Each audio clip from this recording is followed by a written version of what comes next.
होतं आणि बसवणारी दुसरी तिसरी कोणी नसून माझी बायकोच होती. तर बायकोचं ऐकावं लागणार का नाही? बरं, नाही ऐकावं लागल्यावर काय होतंय? तेव्हा मला ऐकावं लागलं. मी हा व्यवसाय पूर्ण बघितला. फक्त एकच चूक नाही केली, हा व्यवसाय बघण्याचा आणि बघितल्याच्या नंतर जो निर्णय आपल्याला घ्यायचा असतोय तो मी स्वतः घेतला. त्याच्यामुळे मी एक मेसेज तुम्हाला देईल. हा व्यवसाय जर तुम्हाला आवडला असेल तर काका, मामा, मावशी, मामा, आत्या आणि आपले जे मित्रमंडळी आहेत त्यांना न विचारता स्वतःचा निर्णय स्वतः घ्या. या व्यवसायामध्ये आज जवळपास मला 2 ते 2.5 वर्ष पूर्ण व्हायलेत. जर काय कमवलं, जर असं जर सांगायचं जर झालं तर नुकताच माझा सोमवारी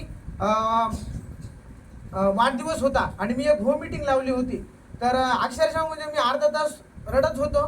कारण की या व्यवसायामध्ये येण्याच्या अगोदर मी ज्या क्षेत्रामध्ये काम केलं तिथं मला एवढी आपुलकीची भावना कधी भेटली नाही. पण मला जे सरप्राईज भेटलं तर श्री स्वामी समर्थ महाराजाच्या माझ्या हाईट एवढा फोटो मला माझ्या टीमनं गिफ्ट दिला. तर त्यामुळे इथं माणसं कमवण्याचं चान्स आहे. लोक खूप जीव लावतात, खूप प्रेम करतात.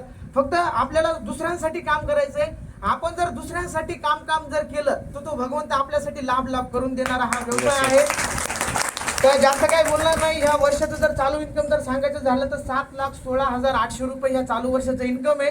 आणि 2025 मध्ये 100% ह्या डाएटच्या माध्यमातून महिन्याला 1 लाख रुपये आणि या 2025 ला कम से कम 10 लाख रुपये कमवण्याचं माझं ध्येय आहे.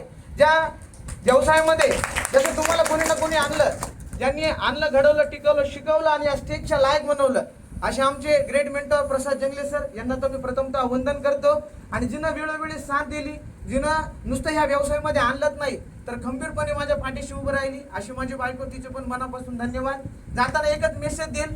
भगवद्गीता में भगवान श्री कृष्ण ने कहा था कि कर्म तुम्हारा कल होगा, कर्म तुम्हारा कल होगा, और कर्म में अगर है सच्चाई तो कर्म कहाँ निष्फल होगा, वो आज नहीं तो कल होगा. लोहा जितना तपता है उतनी ही ताकत भरता है, हीरे को जितनी धार लगे वो उतना प्रखर चमकता है, मिट्टी का बर्तन तपता है तब धुन पर खूब खनकता है, सूरज जैसा बनना है तो सूरज जैसे जलना होगा, नदियों से आदर पाना है तो पर्वत छोड़ निकलना होगा. और हम सब शूरवीरों की धरती से है.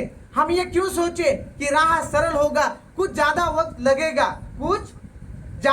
लगेगा लेकिन संघर्ष जरूर सफल होगा, हर मुश्किल का हल होगा, वो आज नहीं तो कल होगा. Wish you all the best. जय लाइफ. नमस्कार.